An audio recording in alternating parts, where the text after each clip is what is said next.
Thank you and welcome to the Patriots 300 Level podcast. My name's Kevin, and we're doing things a little bit different this week for this episode, as I'll be doing this episode solo since Eric is traveling and out of the country. And just the way the scheduling worked out, we're looking to have another guest on, but just timelines didn't work just because of that Thursday night game that's coming up. So welcome back to our 46th episode, where I'll be recapping the Patriots' latest win against the New York Jets, previewing that 8 o'clock Thursday night Thanksgiving game against the Minnesota Vikings as well. As a reminder, you can follow us on Twitter and Instagram at Pats300levelpod for up-to-date updates and commentary on news of the day, and our website at pats300levelpod.com. So the first thing getting into it right away would just be that Jets recap. Patriots win 10-3, dramatic fashion right at the end. Marcus Jones returning the punt with 5 seconds left at the end of it to kind of seal off the Patriots win, and the Jets didn't really have much time to really do anything else after that. So pretty much watching the game, and I was at the game, like pretty much every home game, and the weather was really a big impact. We'll get into that in a little bit on, but I don't think the weather is such a big impact where you would have a 3-3 score going into it, where I don't think it fully killed things like that Buffalo Bills game last year where we were having crazy 50-mile-per-hour winds.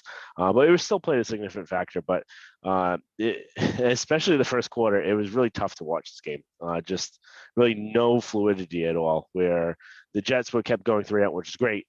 But the Patriots offense didn't really show much fluidity as well in that. But we'll get on to that in a little bit. That things did start. There were plays in the right direction. So the first thing I wanted to get into was just the offensive line. And I think that's been really the story of this whole season, where the offensive line is what is holding back this team a lot, besides play calling, route running, route timing, that sort of thing, where Mac is not having time to really throw the ball. On his 6 sacks that he had taken, which was a lot for a game, he had less than 3 seconds to throw the ball, which is insane. You can't going through your reads, making decisions. Hell, the wide receivers aren't quick enough to get open in that time frame. So the offensive line has to do better. I was hoping coming out of the bye that they were going to clean a lot of things up, and you just go right into it, and Trent Brown's not playing. And there's kind of conflicting reports out there. There was after the game saying that he had an illness, but then Belichick's comments saying it was a coaching decision, and some other people are speculating that maybe something happened throughout the bye where he was getting kind of punished for a quarter or whatnot, and that's why Wynn started in his place. But again, the offensive line did not look good. Mac was under a ton of pressure and had to make a lot of quick throws, and a lot of times there was nothing there for him to go to. So until the offensive line gets solved, and I'm kind of at a loss for what to do, especially with Dave Andrews going down, where it looks like reports may have been overestimating how long he'll be out for. According to Zolak, he was saying today that the injury may not be season ending, but we'll have to see. But they need to do something. I don't know how much you can coach this up where they just haven't looked right this whole time, but hopefully there'll be something that can come out of it. And then they're also losing Wynn, but which isn't that big of an issue, especially because he hasn't really shown much this year. That's the first thing. Offensive line was atrocious. Again, that kind of falls on the players, and also I would say the coaching staff, because I don't think these players are that bad. A lot of teams would want to have some of these players. It's not like you see some of the teams out there that are horrendous. Like, these players can't play. We know they can play. Is it just they're not getting coached the right way? Is it just underperforming? What's the reason for it? So again, losing Andrews he's a big cog in that offensive line, and they did look like they're making progress before he went down. So potentially that could be maybe a silver lining, but why it hasn't progressed as much. Mac Jones, I actually think you look at 3 points and you say, oh, Mac, I heard it in the stands. People behind me and people next to me saying, oh, this kid stinks. It's 2 bad quarterbacks in this game. He actually wasn't that bad. A lot of the reasons for the drive stalling weren't his fault. It's untimely mistakes, penalties, plays is getting blown up right at the line.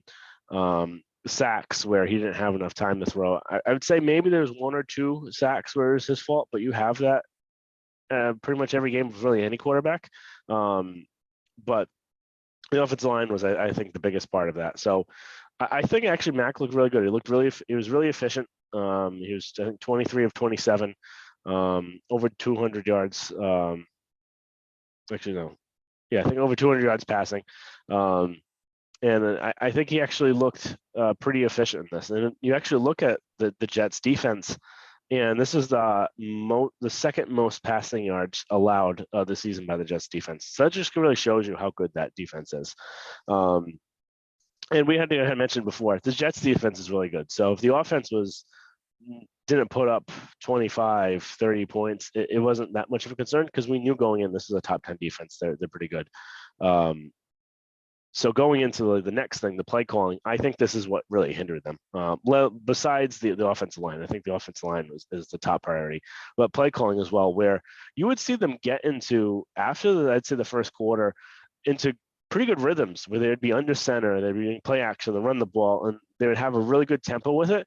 And then all of a sudden they go shotgun and either run or try and spread them out, and it just wasn't working. Where the thing where with Patricia, where I'm starting to get a little bit more and more frustrated with, is that there are growing pains, and I'm not expecting to be perfect or anything like that.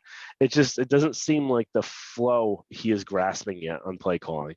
And I said I was going to trash him last night. I do like some of the stuff that they put in place. So whether that's him, whether that's Bill, I don't know. So I can't fully say for certain, but I am starting to get to the kind of decision point where you may have to make a move at the end of this year. And again, we there's plenty of games left where maybe I might be changing my mind then. There's still plenty of time left. So he might do more at the end and it'll say, actually, he's not that bad. But right now, it's just looking like he doesn't have the flow of calling a game, where when you start getting things going, they completely go away from it. And they did have some nice wrinkles. They had the two tight ends in the backfield spot. That was a nice wrinkle. I really like that, getting them more involved that way. And that was kind of the most interesting part, more play action. They had that play action toss. But again, I just don't feel like it flowed that well. The amount of shotgun that he puts in there, it's I just feel like he's doing it to do it. I don't really think he's thinking of why he's calling something all the time. And again, we have to see how this continues. I'm really interested to see how they play against the Vikings. Is going to be pretty tough because it is a Thursday night game, so there's not really any game plan going in there. But I want to see how this offense looks against a non-top, about an average defense. So not a terrible defense where we know that they can score on like the Lions. But I want to see if they make strides against a not superior defense. Keys to the game, obviously, no turnovers. That's kind of the biggest thing. When you have a low-scoring game, you can't have any turnovers. And that was really important for Mac. This is his first game, I think, this year we have a single throw that was even a turnover-worthy throw. So that was really good. And again, the wind, you probably couldn't really see it on TV, but it was blustering. It was about 30-mile-per-hour winds. It was really cold because of that. And then if you actually watch in warm-ups, Zach Wilson tried throwing a go route, and we know he has a great arm, and the wind just completely took it. And there are kicks that were happening before the game where they're completely getting hung up on the wind. And you even saw that on Nick Folk's miss, his first one, where it was like a 44-yard kick, and the wind completely killed the ball off. So the wind played a decent factor where you pretty much eliminated about half the playbook, where you couldn't do any more than maybe 15, 20, 30 yards field. You couldn't do those deep passes. So I think that also maybe kind of constricted what the offense could have done. Switching gears, looking at the defense, it was an awesome performance by them. 100 yards total offense for the Jets on there. Less than negative 20 yards. I think it was like negative 26 or 27 yards passing the second half. Wilson, though, just looked completely clueless. I'm not sure if he's just seeing ghosts against the Patriots, or they really got him dialed down. And the Patriots do that with different quarterbacks. Even Justin Herbert seems like Bill likes facing. So this might just be a player that they know how to face. But he was not comfortable. He was airballing a whole bunch of throws, just was not right. and he's also an idiot too. Where at the end of the game, he didn't want to take any responsibility. That's you're supposed to be the leader of the team. You're supposed to always say it's my fault. You're not supposed to say that it's not their fault. Well, why they lost, because it was. You scored 3 points. That you need to score more than that. You can't be relying on like a special teams kick in order to do it. And then Matthew Judon is the leading sack holder right now. He's up to, I think, 13 and a half sacks this year. He's just showing how dominant he is, and I think they're doing a really good job of preserving him. He's not playing 100% of the time anymore. I think he is at, I think, 80% of snaps this game, and I think they're doing a much better job, and they're not really using on special teams as much. So trying to just keep that juice in the engine. And then the last thing, just with the Jets and the special teams, where you can't make that mistake. And I was even wondering why they were punting it there. The whole game, they were really good against punting it to the sidelines and making sure they didn't really have good returns. And then you have 20 seconds left, and you know you have a good returner out there. And even if you don't have a good returner, there's always a chance it can happen.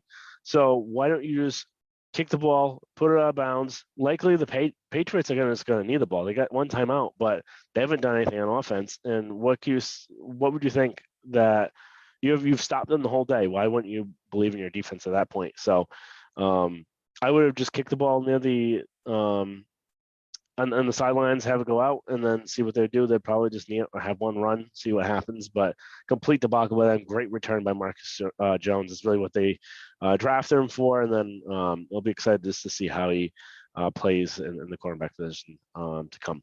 Going up to 3 up, 3 down.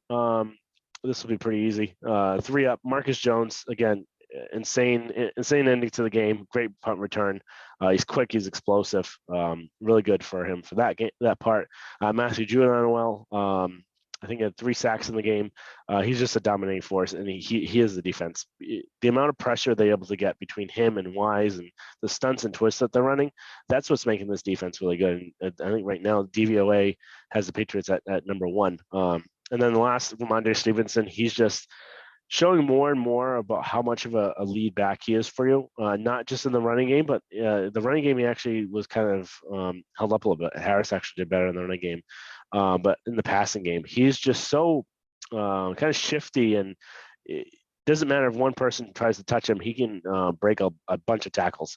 So Stevenson just showed again why he's one of your best offensive players, probably the best offensive player you have.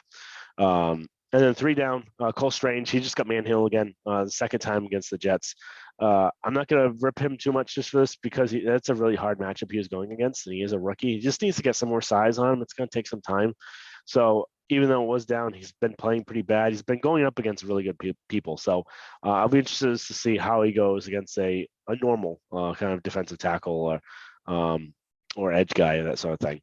Nick Folk missed 2 field goals. Can't have it. It's just, you can't. I'm not fully blaming him on it. The wind was insane, but just missing 2 field goals. But I don't think it's any sort of sign to come. That first one just completely died down from the wind, and then the other one, I think he just needs to start more right and take into more account of the wind. But you're not going to be kicking like this all the time, so I'm not too concerned. And then Yannick Kajus, he's just not really showing you much at the right tackle position. Not bad in the run game. This game wasn't great, and then I feel like his arms are too short of arms in order to be a good pass blocking tackle so far. So I wonder, maybe it could be something. I don't know if they've explored it yet. Maybe he might be better on the inside, but who knows? We'll see. All right, going around the league. Just a few different games to recap. Titans win against the Packers. That pretty much kills the Packers' chance of making the playoffs this year. Bills beat the Browns. They had to travel due to that blizzard, and almost actually could have lost this game. It was actually pretty close, especially Browns were up early on this game. But Josh Allen, again, I think 2 interceptions this game, and that's something to watch out for, where they're kind of looking a little bit more human now. So it could be the elbow, could be just the travel, whatnot. Colts lose to the Eagles. That's making it tougher and tougher for them to try and make the playoffs, where somebody was saying that they were thinking that the Colts were going to get the last spot. I don't think that's going to happen. Raiders beat Broncos. So this is probably leading to the fact where Hackett's probably going to get fired by the end of the year. You got 2 of the worst teams in the AFC West, and ended up going to overtime, but nothing going well for him. Hackett took away the play calling responsibilities for himself. The offense still struggling. Russell Wilson's a disaster. Nothing's going to go over there until they get rid of the both of them. Chiefs beat the Chargers. That's really good for the Patriots' playoff hopes. We'll get into that in a minute. But great ending to the game. Probably one of the most exciting, just fun games to watch. Not most exciting. I think the most exciting was that punt return, but most exciting full games to watch on that slate yesterday. And the Vikings were crushed against the Cowboys 40-3. And they also lost their starting left tackle to another concussion. We'll get into that a little bit too. So going into the playoff picture right now with that Patriots win and Cincinnati's win, Patriots actually moved up to sixth in the seeding right now. And it's pretty tight. It's you got Kansas City up top. They're probably going to run away with it. They're 8-2. And then you have in the second, third, and fourth, and fifth spot, all 7-3 records.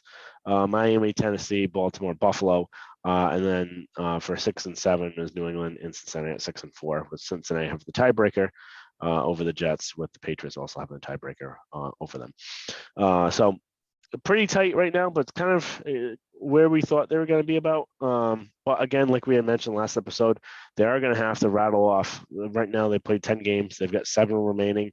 Realistically, you're going to want to get at least 10 wins in order to make the playoffs. I don't think the Jets are going to keep winning this. They really looked exposed in this game. And then the Chargers, I think this is going to start where you're going to see their coach will end up losing some of the games for them too. So I don't think they'll ever have anything really put together there. So pretty interesting to see going on. Now kind of previewing the Vikings. This will be probably pretty quick. Vikings are 8-2 so far, but is their record actually, are they as good as their record says? And we know that Parcells will just say you are what your record is. But I think you can only take that to a point where maybe at the end of the year you could say that, because if you look at who they beat, they haven't really done much. They beat the Packers at home, their first one, 23-7. Packers, we know, are really, really struggling. They haven't been that juggernaut, which they usually are. Lost to the Eagles, beat the Lions 28-24, beat the Saints 28-25, beat the Bears 29-22. Beat the Dolphins 24-16, beat the Cardinals 34-26, beat the Commanders 20-17, beat the Bills 33-30, and lost to the Cowboys 40-3. So if you're looking at all these, number one, the teams that they beat, none of them are great other than really the Bills. You could some say the Dolphins. I need to see the Patriots play one more time with their defense to see, is it just people not knowing to stop? And we saw this against Kansas City. Teams just won't do enough to try and stop Tyreek Hill and maybe even Waddle. So I'm not a full believer yet. I'll have to see it really when I see it. But all those other teams, the Cardinals we know aren't any good. Commanders aren't any good. The Bears, again, aren't great. Saints aren't great. Lions aren't good. Packers aren't good. So really the only teams that they face that were good. So let's say just the Eagles, the Bills, and the Cowboys and the Dolphins. I'll give the Dolphins that. They go 2-2. So they haven't really done much. And if you actually look at their points scored, points allowed, they're 15th in points scored, 20th in points allowed. And then their DVOA, they're 19th on offense, they're 18th on defense. So they're actually performing a lot worse than you would expect what their record would be. And that's not really surprising because me and Eric aren't a big fan of Kirk Cousins. I think he's an average quarterback at best. He kind of wilts in the pressure. We'll get into that in a minute, but I think kind of those statistics that you look at is just showing that they probably aren't an 8-2 team really. Realistically, at the end of the year, depending on, I'm not sure what the rest of their schedule looks like, but they're going to lose some more games coming up. It's only a matter of time, just because it's got to even out. They're not scoring enough. Their defense isn't good enough to really be where they're at right now. So what? Kind of looking at their team, biggest one, just looking at Kirk Cousins. Again, whenever the spotlight gets in on him, when it's a night game or primetime game, that's when you see him wilt, and it's historic. You can see against the Cowboys, that was a 4:00 game against the Cowboys, and they were destroyed in that. And then you see like those 1:00 games; those are usually when he performs well. He did perform against the Bills when that was a primetime game, which was a little surprising, but he was bailed out a lot by Justin Jefferson. So looking at the offense, they actually have a lot of talent on offense. Dalvin Cook at running back, Adam Thielen and Justin Jefferson at wide receivers, two great wide receivers. Thielen, I think, isn't as great as he used to be. I think he's kind of he's still really dependable, really good. I think Justin Jefferson really takes the cake on that, though. And we just saw really that last game how good he really is. But there are ways that you could stop him, and we've seen that with a bunch of other teams. They're not scoring a ton, and I think part of that is just Kirk Cousins. And then defense, again, they're kind of middling at best on defense, so probably about an average to not below average, but teetering towards that way on defense. So keys to the game, again, number one, get pressure on Kirk Cousins. You get pressure on him, he kind of wilts a little bit, starts making mistakes. He's good for 1 or 2 interceptions a game. You just gotta have to catch him, be in the right position for it. So pretty much the same as like a Favre or Justin Herbert or something like that, where you get pressure on him, you know that he's gonna give you some pictures. Got to be in the right spot and get him. And then this is really tough, where we usually say, really at each episode, Bill takes away what you do, what your number one and maybe number 2 talent is, and make you beat you with your third and your fourth. So that's really tough here, just because they've got about really 3 really good, 4 guys really that are really good. You got Dalvin Cook at running back. You got Justin Jefferson, Adam Thielen, and then you got T.J. Hawkinson at tight end. And we did face him once, and we were able to shut him down. But it's just, how do you shut down all kind of 4 of those things, where you'll probably put Duggar on Hawkinson or Phillips, and that actually worked out well against the Lions. So I think they could probably do that same plan again. But then how do you stop the run with Dalvin Cook? You're going to have a really good game out of your interior line in order to do this. So what they're going to need to do is have good interior line play with Guy and Godchow and Wise and Judon, to stop the run. So that way you can free up your linebackers to have Hawkinson be covered. And then, or your safeties. I really count the safeties and linebackers the same sort of thing. And then you can have maybe Jonathan Jones on Jefferson or Thielen. Usually a lot of times they'll like to put the number 1 corner on their second player and have their second cornerback in a safety shout of like the best wide receiver. So we may see Jones on Thielen, and then maybe Mills or the other what's his name? I'm blanking on his name. The rookie Jones, Jack Jones, on Jefferson, have a safety cover on that side. So there are options to do it. And again, they're not like a top 10 scoring offense this year. So other teams have done it. So the Patriots being, I think right now they're ranked first in DVOA, and it'll be interesting just to see how their defense does against this team. The Cowboys were able to shut them down 3 points. They have probably the best defense in the league, but it's interesting to see how they play in here. So again, Vikings right now, they're favored by 3. So really, this is really a toss-up if you really think about it, because you usually get 3 points when you're at home, is what Vegas does. And again, this being a Thursday night game, there's not really much practice going into it. They get probably 1 walkthrough. And that's pretty much it. They don't get really much contact. It's not a crazy game plan going on. They do different things to prepare, and they have like their other staffers look into it, but you're not going to usually see something completely out of left field for this. So usually it's the Thursday night games, it's the better of the team that usually wins, but it's tough in this instance. Are the Vikings as good as a record are? I say no. Can you get Kirk Cousins to kind of fizzle out? I say yes. And how is this Patriots defense going to do? I think it's going to do pretty well. They've really shown this year they're doing really well against any quarterback that's a non-running quarterback.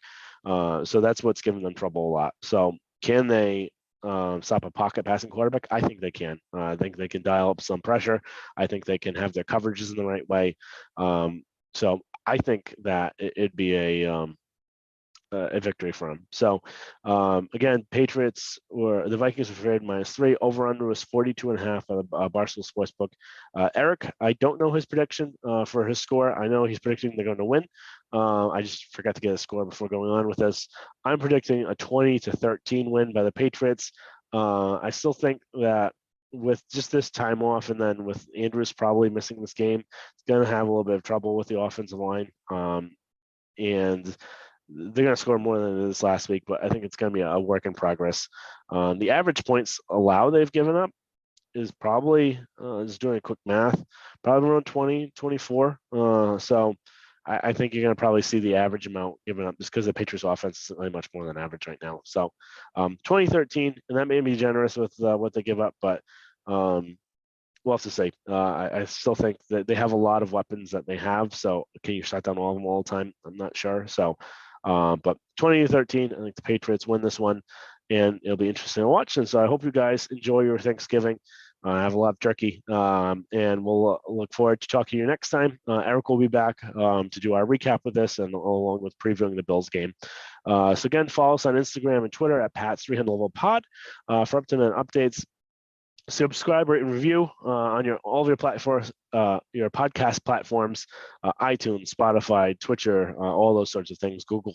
Leave a review. Let us know how we're doing, and then watch us on YouTube as well. You can leave comments, subscribe on there, ask us any questions you got that come up on the top of your head. But we'll look forward to talking to you next week. Hopefully, recapping a win against the Vikings. And then previewing that up and coming Bills game, which a lot of people are looking forward to. Thank you very much. Talk to you guys next time.